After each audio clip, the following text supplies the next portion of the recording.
Vamos falar um pouquinho, brevemente, sobre esses trânsitos metodológicos nesse viés de escolhas que relacionam o campo da abordagem, da pesquisa no viés da memória, da autobiografia e da biografia. Bom, quando a gente pensa na biografia, autobiografia, em linhas muito gerais, nós estamos falando, na verdade, de um conjunto de gêneros textuais. Textos biográficos, textos autobiográficos e textos memorialísticos. Então, no primeiro plano, a gente está falando de vários gêneros do texto. No segundo momento, nós vamos estar falando também de um enfoque, uma abordagem que aproxima essa perspectiva do gênero textual de uma metodologia e de uma ferramenta de técnica de investigação dentro da pesquisa das ciências humanas, das ciências sociais, e aqui com forte foco para a questão da história, que vai privilegiar, né, essa metodologia altamente qualitativa que se relaciona de formas as mais diferentes com a reconstrução ou a construção das histórias de vida. Então, as biografias, como gêneros textuais, classicamente, elas têm um caráter que inicia lá no regime mais jornalístico do texto, né? É uma investigação sobre a vida de uma pessoa num caráter de relato, menos do que narrativo. Mas nós não podemos dizer que não existem biografias de cunho narrativo e que fazem, portanto, tecer um fio de uma história que não é tanto a investigação, né, em relação aos fatos e aos acontecimentos, mas também a tentativa de construir uma tessitura do plano existencial. Em ambos, nós traçamos e revelamos muito a importância de um certo regime que nós chamamos de regime dos acontecimentos, regime acontecimental, uma certa ordenação factual que obedece uma cronologia, mas essa cronologia, ela na verdade também carregada de, ela torna mais denso determinados momentos do tempo, então ela dá mais valor, então ela não é uma cronologia exclusivamente linear, homogênea, no sentido de que todos os acontecimentos, né, têm o mesmo significado. Isso apareceria muito mais na forma tradicional do relato. Então, essa ordem dos acontecimentos, ela não é uma ordem exclusivamente linear, pode ser, mas não é obrigatoriamente linear, e ela ordena e hierarquiza internamente elementos do próprio tempo, de uma valorização, de uma densidade de momentos, né, relacionados ao tempo, mostrando efetivamente a história de uma existência, a história de uma vida. Esse é o objetivo das biografias, das autobiografias e dos textos memorialísticos, traçar esse plano, né? Colocando mais próximo o leitor do elemento verossímil, né? Que torna crível aquela história, né? Com os seus marcadores temporais fortemente acentuados, revelando então a densidade daquilo como algo que realmente ocorreu, que realmente aconteceu, né? Bom, na autobiografia isso também acontece.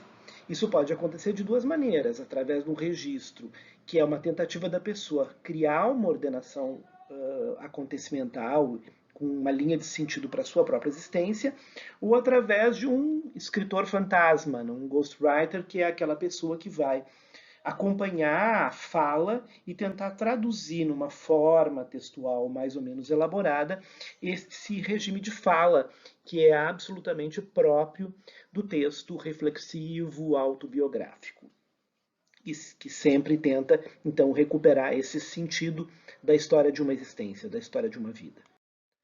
Bom, por isso é que a gente costuma usar esse termo aventura biográfica, né? Porque na biografia e na autobiografia nós estamos sempre extraindo conteúdos da existência, né? Então nós estamos lá colhendo dentro de um mar de areia aqueles grãos densos e significativos, né? Que são carregados, né? São plenos, né? Plenificados, preenchidos de conteúdo. Isso é a aventura biográfica, né? E também a autobiográfica quando escrita a partir do tema na primeira pessoa, né? No caso do estudo da vida de um intelectual, de um artista, de um criador, né?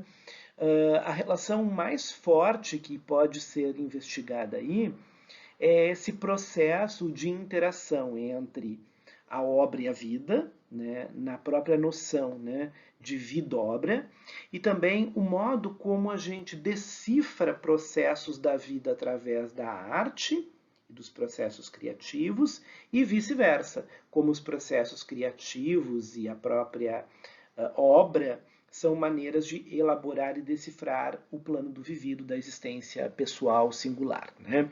É a vida do artista dentro da obra e a vida da obra dentro da vida, né?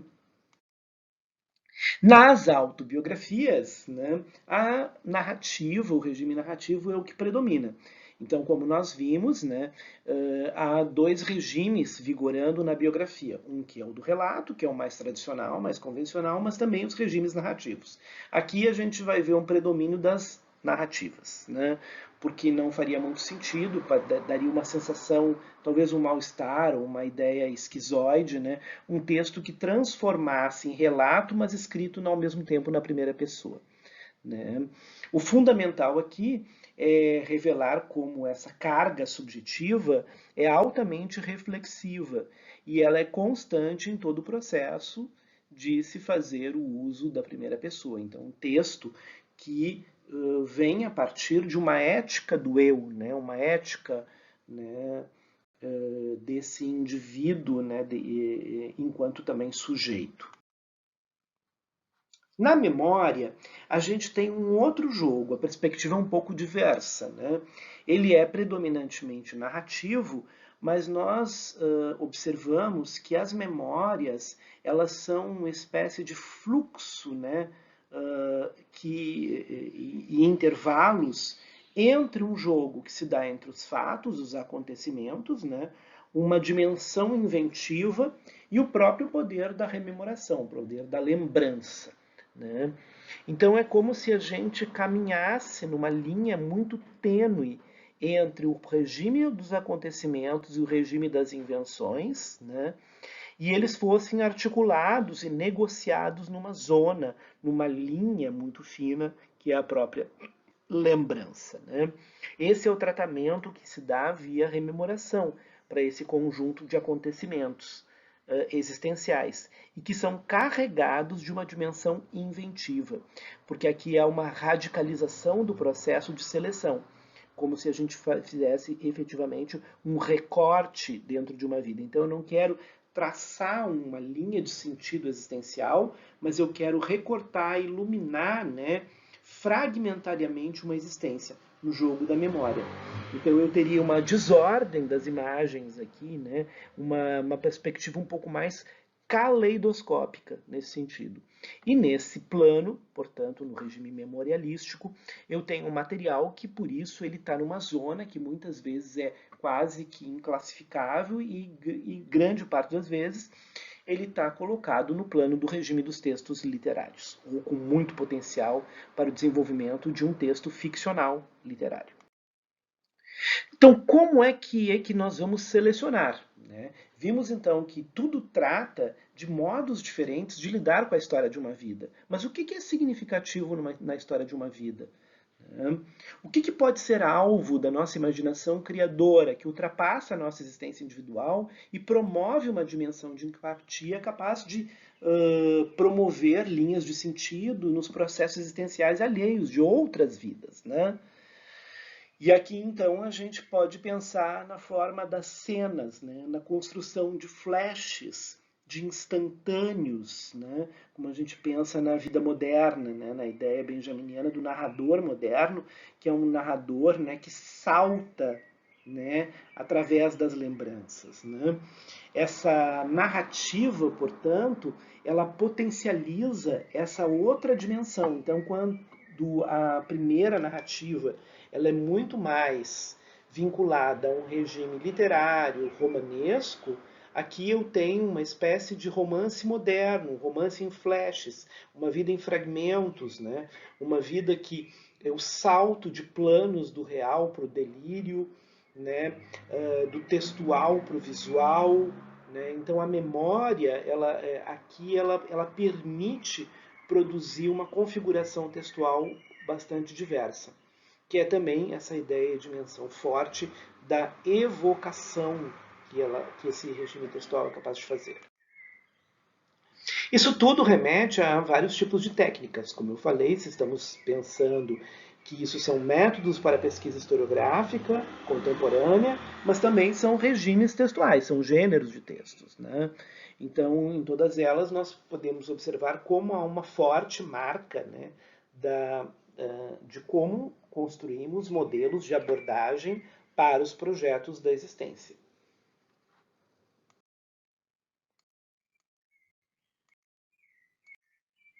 Bom, uma outra forma que nós podemos, então, explorar numa certa combinação, e aí é um outro caminho, é que nós podemos pensar que a história de uma vida, ela pode também ser a história de um tempo, uma história epocal. Então, ao invés de ser uma história acontecimental, ela é mais uma história epocal. Né? Ela está ligada a um contexto, a uma época, a coletivos, articulações entre coletivos, né? Valorizando então esse jogo da construção de diversas linhas de tempo. Mais uma vez, aqui ressaltamos que as linhas de tempo, quando falamos linhas de tempo, no jogo da historiografia contemporânea, nós não estamos restritos à ideia de uma linha de tempo cronológica, linear e com um sentido evolutivo. Né? É uma linha de produção de sentido, com um vai e vem. Né? E essa linha também pode ser fruto de um recorte no tempo. Então aqui nós temos pensando algumas indicações, são alguns vídeos para vocês também com a indicação de linhas de tempo, modelos, né, para serem pensados. A minha última proposição é tentar pensar, né, como podemos contar a nossa própria história. Então aqui é um exercício, né, eu utilizei né, escolhi um caminho, né, que acredito que algumas pessoas possam se interessar, porque ele é bem diverso do outro, ele não é tão desconstrutivo e não está num regime tão vinculado à literatura, mas talvez mais vinculado a formas dessa psicologia dinâmica, né, psicologia profunda, né, arquetipológica, a partir de uma ideia do Joseph Campbell da jornada do herói. Né? Então é bem interessante, porque várias áreas do conhecimento têm traduzido experiências e criado metodologias de trabalho e utilizado essa ferramenta da narrativa autobiográfica, né, ou do conjunto de memórias de uma existência para contar uma trajetória. Né? Ela serve para uma apresentação pessoal numa entrevista, ela serve para poder situar a pessoa diante das suas escolhas profissionais, né? Ela serve, né, quando é aplicada ao marketing do relacionamento, e ela serve também para o nosso exercício singular, né, da construção desse artefato do texto histórico, né, dentro de uma perspectiva pedagógica, didática, né, voltada para a experiência do ensino. Então, é importante ressaltar aqui, né, que a matriz, né, desse trabalho vem da psicologia profunda junguiana, né, e do seu discípulo, né, do teórico, né, também com bastante autonomia, Joseph Campbell, que escreveu a obra sobre a jornada do herói, os desafios, né, o trajeto do herói, né, e cujo trabalho, além das publicações, existem várias conferências, né, do próprio Campbell explicando muito instigantemente o que é essa jornada, como ela traça, né, também um plano de sentido, né, existencial, né, diante dos desafios da existência. Que também mais uma indicação das duas conferências do Poder do Mito, né, do Poder do Mito do Joseph Campbell. E como tudo isso então termina chegando na nossa ferramenta de trabalho, que é a storytelling. Então, a storytelling com a jornada do herói pode ser uma perspectiva de um modelo de como é que eu posso construir um modelo de, bom, como é que eu vou contar uma história, né? Então, pensando lá nas nossas perspectivas da memória, da autobiografia, né, na jornada do herói também, que é autobiográfica, ou na biografia, como é que então eu amarro isso e crio uma storytelling que também me permite responder uma série de perguntas referente, né, à personagem, à sua significação, né, o modo como ou é ela olhando para o mundo, ou é ela dentro de um contexto, e um contexto ressaltando, né, as afinidades desse indivíduo com aquele tempo, né, o modo como ele lida com aquele tempo, ou o modo como ele se distancia desse tempo. Né? Então, são estratégias que a gente pode utilizar na nossa investigação.